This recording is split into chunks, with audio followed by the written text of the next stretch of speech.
The shaman, wherever and whenever he or she does their shamanizing, the shaman is a person who is able to transcend the dimensional confines of cultural existence. They know more than the people they serve. The people they serve are like children within the game of culture. Only the shaman knows that culture is a game. Everyone else takes it seriously. That's how he can do his magic. I was recently in Australia, and of course Aboriginal culture and shamanism is a topic of great interest down there.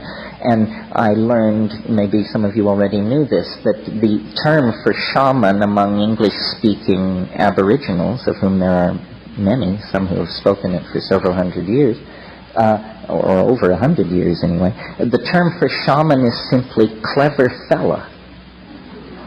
And if someone says, I am a clever fella, they are making a professional claim of great weight. But I love that, because it says it all. You know, a clever fella. When I was in the Amazon in my exploring days, we would go up these rivers to these bare-assed folks and to spend time with them.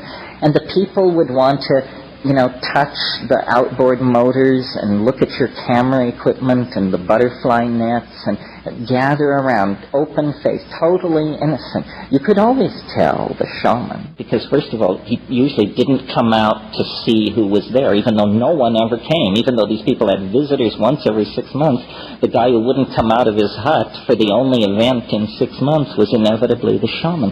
And when you met him, he wasn't interested in your Velcro or your break-apart, glow-in-the-dark little trinkets or any of the rest of it. He was looking straight at you through the eyes outside of culture, saying, what kind of a person are you?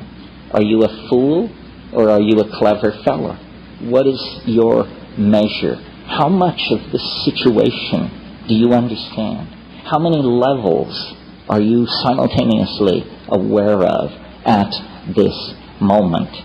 And, looking into the eyes of that sort of person, you either grow or turn away. You have not much choice. So what's happening with the shaman, I think, is he's a hands-on mathematician, a hands-on non-Euclidean geometer. The shaman enters into the quote-unquote chaos of the psychedelic experience and sees that it is not chaos. It is hyperspace.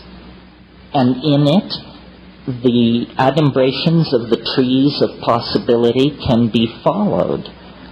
One can see who stole the eggs.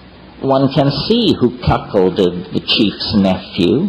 One can see who will die and who will live. One can see how the weather is going to change, and one can know where the game went. And this is not magic, not in that world. It's impossible in three-dimensional space and time. But in fourth-dimensional space and time, it not only is possible, it's inevitable and unavoidable. It's a different kind of way of being with the information.